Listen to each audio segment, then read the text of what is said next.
Hey there, I'm Sarah. I'm excited to share Rose's story with you, called I Heard My Mom Call Me Dumb right in front of the whole family. They all raised their glasses and toasted to rich, clueless relatives. A month later, they planned my sister's engagement party at my country house. Guess what? I changed the locks. Here we go. I'm Rose, 35 years old. Life was pretty ordinary until recently. I'm a senior account manager at a trading company downtown. The pay's solid, and the work keeps me on my toes, which I enjoy. 3 years back, I divorced my husband, Mark.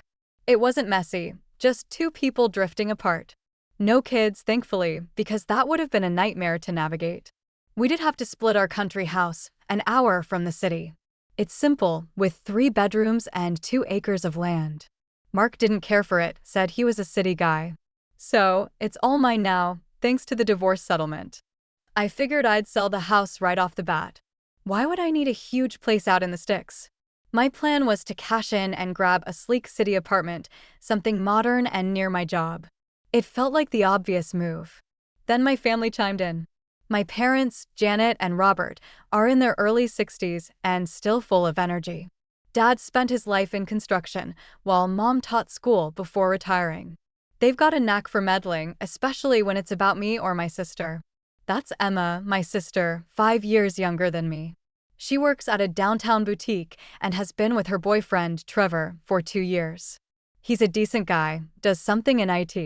Emma's always been the social butterfly, thriving at parties and get-togethers. When I mentioned selling the house, my family lost it. Rose, you can't sell that gorgeous place, Mom said over Sunday dinner. Just think of all the memories we could create there. Hey, sis, Emma said, her eyes lighting up. That country house could be our family's getaway spot. Picture barbecues and holiday parties there. I tried to explain that I didn't need a big house sitting empty most of the time. Then my mom got that look, the one she used when I was a kid, and she really wanted something. Please, Rose, she said, grabbing my hand across the table. Keep the house for the family for me. When Mom hits me with those puppy dog eyes and says, for me, I can't say no. I've always been soft for my family, especially my parents. They worked hard their whole lives and never asked for much, so I agreed to keep the house. Instead of selling it, I got a mortgage for a sweet city apartment. I had enough saved from my job for a solid down payment, so the monthly payments aren't bad. The apartment's perfect for me. 2 bedrooms, sleek kitchen, close to work and shops.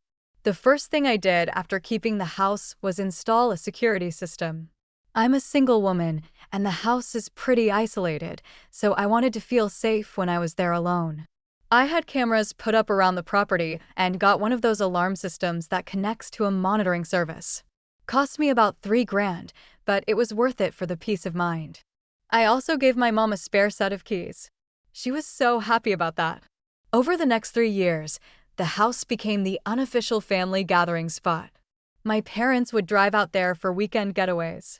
Emma would take Trevor there for romantic weekends. During holidays, we'd all pile into the house. Me, my parents, Emma, Trevor, sometimes my mom's sister, Carol, and her husband, my dad's brother, Mike, and his family. I felt good about my decision.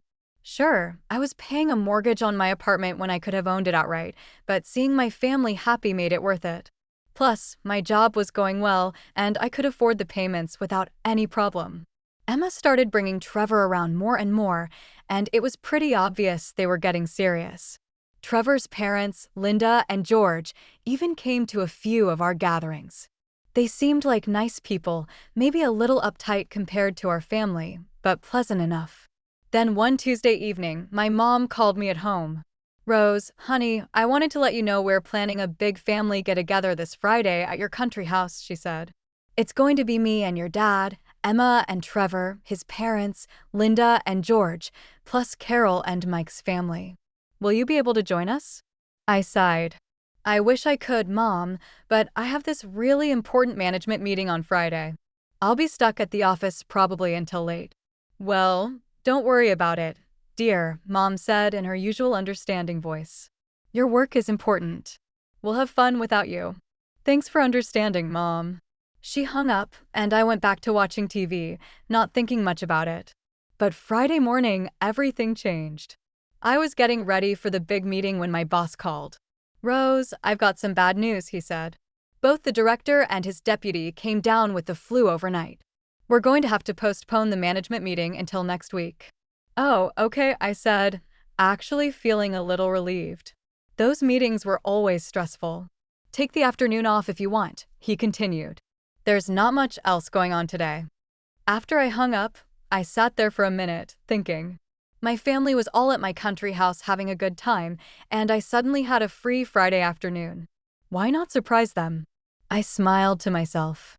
It had been a while since I'd done something spontaneous like this. I could show up with some treats and join the party. They'd be so surprised to see me. I got dressed quickly and drove to this little pastry shop I love downtown. I bought a selection of their best stuff: chocolate croissants, fruit tarts, some fancy cookies, the kind of things that always make people happy. When I pulled into the driveway of my country house, I could see all the lights were on, and there were several cars parked outside: Mom and Dad's old Honda, Emma's little red Toyota, Trevor's black SUV, and a couple of other cars I recognized as belonging to my aunts and uncles. Everyone was definitely there. I grabbed the bag of pastries and quietly got out of my car. I wanted this to be a real surprise, so I decided to sneak in through the front door using my key.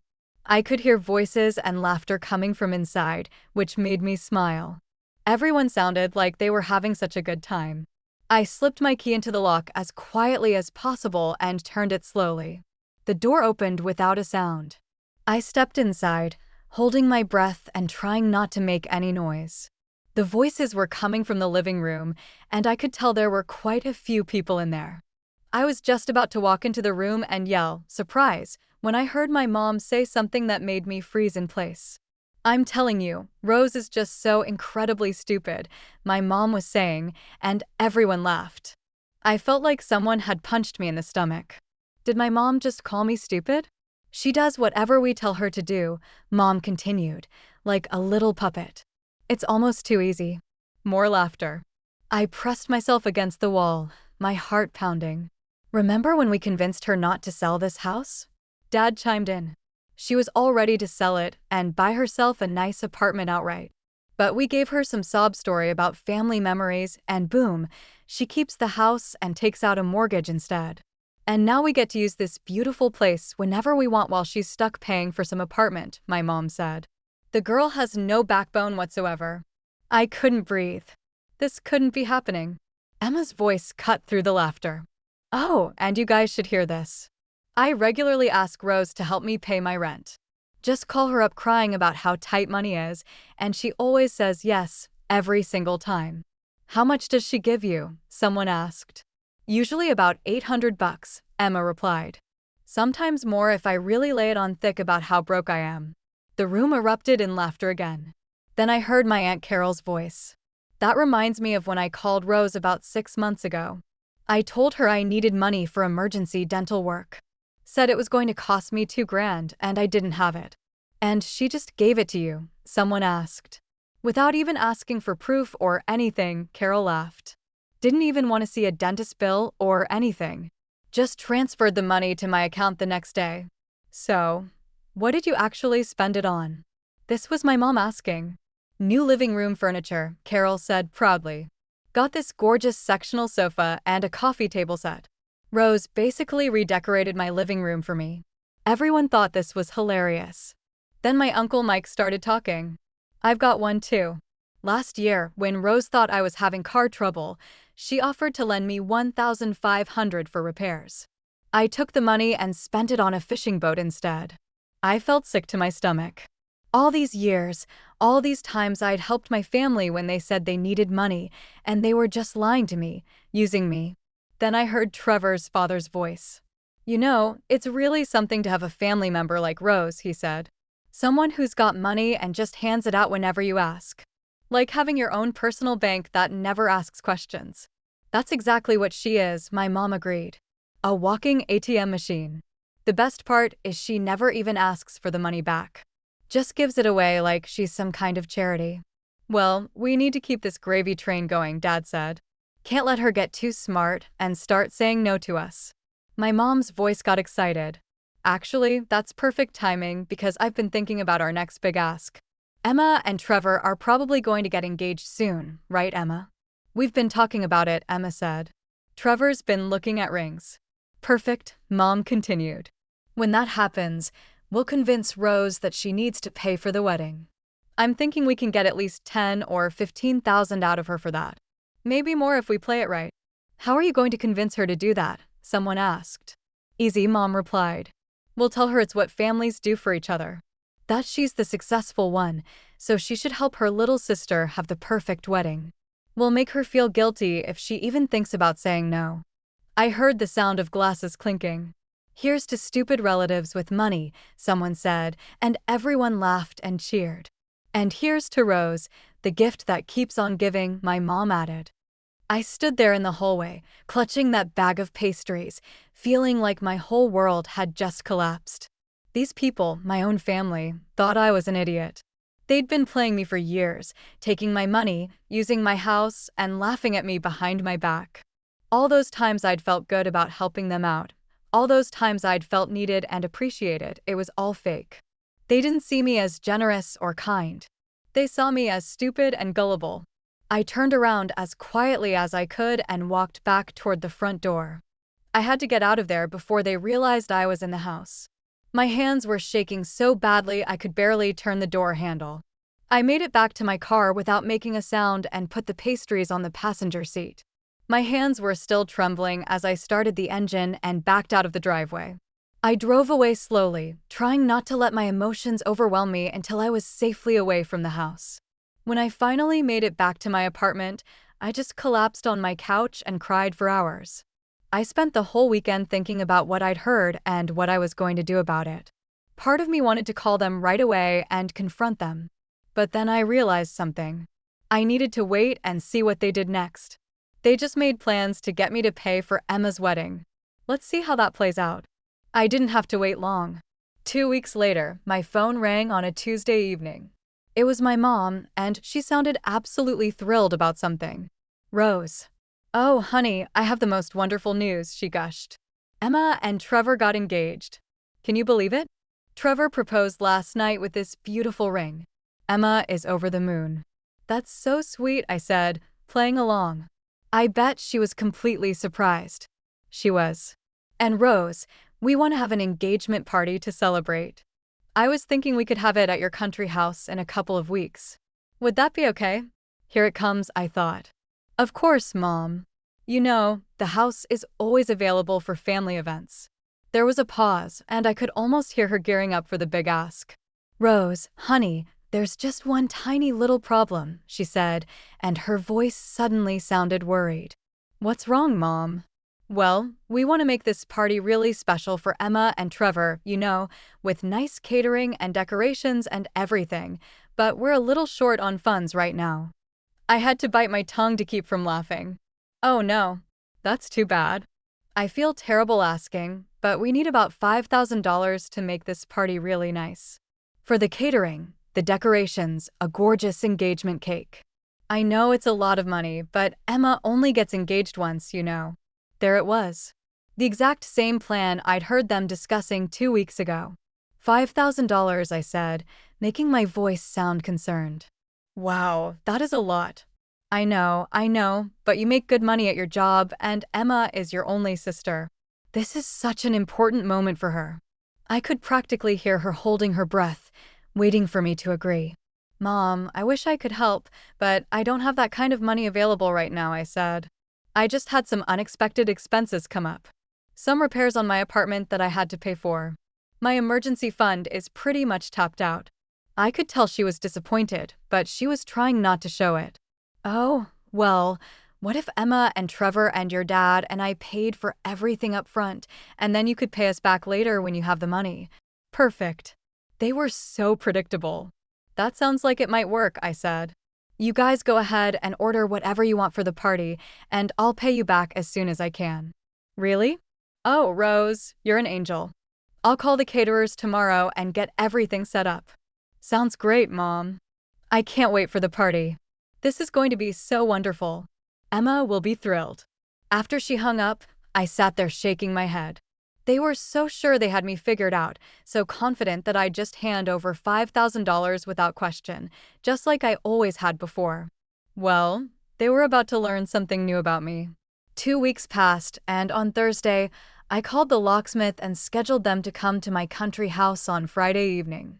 I told them I needed all the locks changed, front door, back door, everything. I made sure to schedule them for late in the evening when no one from my family would be around. On Friday after work, I drove out to the house. Sure enough, they'd already been there decorating for Saturday's party. The place looked beautiful, actually. They'd put up streamers and balloons, set up tables, hung lights everywhere. They'd really gone all out. I almost felt bad about what I was going to do. Almost. The locksmith showed up right on time at 7 p.m. Nice guy named Frank. After he left, I walked through the house one more time, looking at all the decorations. Then I started taking everything down, every streamer, every balloon, every fancy table setting. I stuffed it all into big black garbage bags. When I was done, I dragged the bags around to the corner of the house where they'd be visible from the driveway, but out of the way. Then I drove home to wait for tomorrow's show to begin. The next morning, Saturday, I sent my mom a text message. Hey Mom. I'm really sorry, but I won't be able to make it to Emma's engagement party today. I'm feeling pretty sick with a cold and don't want to get everyone else sick. She texted back about an hour later. That's fine, Rose. Feel better. That was it. No, oh no, are you okay? Or do you need anything? Or I hope you feel better soon. Just that's fine. She didn't even pretend to care about my health. It was like she was actually relieved I wouldn't be there. I spent the morning relaxing in my apartment, waiting to see what would happen. I ordered a pizza for lunch and made myself a nice cup of coffee. Then I settled in to watch some TV. Around 2 o'clock, my phone started ringing. It was my mom. I looked at it and smiled, then let it go to voicemail. A few minutes later, my dad called. I didn't answer that one either. Then Emma called. Nope. Then my mom again. Still not answering. My phone kept buzzing with text messages. I finally looked at them after about 20 minutes of constant notifications. Rose, we're at the house, but our keys don't work. Mom, the locks are different. What happened? Dad, Rose, why aren't you answering your phone? We can't get in. Emma, this is crazy. The keys don't fit at all. Mom again. I set my phone aside and let them panic for another 30 minutes while I enjoyed my pizza. It was actually pretty peaceful knowing that right now they were all standing outside my house, confused and frustrated, probably arguing with each other about what to do. Finally, when I figured they'd suffered enough, I answered when my mom called again. Rose, thank God you answered, she shouted into the phone. We're all here at your house, and we can't get in. All the relatives are here. Trevor's parents are here. The caterers just showed up with all the food, and we're standing in the driveway like idiots because the door won't open. That's weird, I said, taking a sip of my coffee. What do you mean weird? Something's wrong with your locks. Actually, nothing's wrong with them, I replied. I had them changed yesterday. There was dead silence on the other end of the phone for about 10 seconds. You changed the locks? Mom finally stammered. Why would you do that? Well, I heard you call me stupid about a month ago, I said casually. You and everyone else there were having a good laugh about how dumb I am. Another pause. Rose, honey, I think you misunderstood something, she said, suddenly switching to her sweet voice. We would never say anything like that about you. Really? So, you didn't say I was incredibly stupid and that I do whatever you tell me to do like a puppet? I asked. No, of course not. You must have misheard. And Emma didn't brag about scamming rent money out of me every month? More silence. And Carol didn't laugh about spending my dental emergency money on furniture instead? Rose, you're not making sense, Mom said, but her voice was getting shaky. I heard the whole conversation, Mom. Every single word. About how I'm a walking ATM machine. About how you were planning to get me to pay for Emma's wedding. About the toast you all made to stupid relatives with money. The line went quiet again. I could hear voices in the background, probably everyone asking what was happening. Look, even if you heard something like that, Mom said finally, you have to understand we were just joking around. We didn't mean anything by it. I laughed. Joking? You think it's funny to take thousands of dollars from me while calling me an idiot behind my back. Rose, you're being ridiculous. We're family. Family helps each other out. You're right, Mom. Family should help each other out. But what you've been doing isn't helping. It's stealing. I heard Emma's voice in the background yelling something, and then she was on the phone. Rose, you're being a complete brat, Emma screamed. We've already decorated the house. Everyone is here. The food is here. You're going to ruin my engagement party. Actually, Emma, I already took down all your decorations, I said calmly. They're in garbage bags at the corner of the house. You can pick them up and get off my property. You can't do this to me, she wailed. This is my special day. Your special day that you expected me to pay for while laughing about how stupid I am. Yeah, I can definitely do this to you. We're going to break down the door, Emma shrieked. No, you're not, I replied. Because I have security cameras and an alarm system. Remember? If you damage my property, I'll call the police and have you all arrested. Emma started crying and handed the phone back to my mom. Rose, please, Mom said. Can't we work this out? Just let us in, and we'll talk about this like adults. There's nothing to work out, Mom. I heard exactly what you all think of me. The talking is over. But we spent $5,000 on this party, she said desperately. I burst out laughing. And whose fault is that? I told you I didn't have the money. You decided to spend it anyway, hoping you could guilt me into paying you back later. That was your choice. Rose, that's not fair. We're your family. You're right. You are my family. And that's what makes this whole thing so much worse. I took a deep breath. You know what, Mom? Take your decorations and your food and your guests and get off my property, and don't come back. You don't mean that, she said, but she sounded scared now. I absolutely mean it. I'm done being your personal ATM. I'm done being the stupid sister and daughter who pays for everything. I'm done with all of you. I hung up the phone and turned off the ringer. For the next hour, I watched on my security cameras as they all packed up and left. It was actually pretty satisfying to see them loading the catering food back into the delivery truck and shoving the decorations into their cars. Emma was crying the whole time. Trevor looked completely confused. His parents looked mortified. Good. Let them be embarrassed. The next morning, Sunday, there was loud pounding on my apartment door. I looked through the peephole and saw my parents and Emma standing there, looking furious. I opened the door. What do you want? We want to talk, Dad said, pushing past me into my apartment. You ruined everything, Emma screamed. My engagement party is ruined, and it's all your fault. Actually, it's your fault for thinking I was stupid enough to pay for it after what I heard you say about me. You owe us $5,000, Mom shouted. We spent that money because of you. I laughed so hard I almost cried. You spent that money because you thought you could manipulate me into paying for it. That backfired on you, didn't it? Mom's face went pale. She finally realized that I had set them up on purpose. You did this intentionally, she said slowly. Of course I did. You think I'm stupid, remember? But it turns out I'm a lot smarter than you gave me credit for. Dad stepped forward. Until you apologize to us and pay us back that money, we're not speaking to you anymore. I smiled at him. Perfect. That saves me the trouble of cutting you out of my life myself. I don't want to talk to any of you anymore anyway. You can't be serious, Mom said. Dead serious. I'm done giving you money. I'm done letting you use me. I'm much smarter now, aren't I? I opened my apartment door. Now, get out. They left without another word. That was 6 months ago. I never sold the country house. Instead, I signed a contract with a real estate agency, and they rent it out as a vacation rental. The income helps pay my mortgage, and I don't have to deal with my freeloading family anymore. I saw on Facebook that Emma got married last month. It was a small, cheap ceremony at a local church. I wasn't invited. Obviously, I didn't send a gift either. My parents and Emma have tried reaching out a few times through mutual friends, but I ignore them. I'm not interested in reconciling. They showed me exactly what they think of me, and I believe them. I'm actually happier now without them in my life. Turns out, I'm not as stupid as they thought I was. I'm just done being their fool.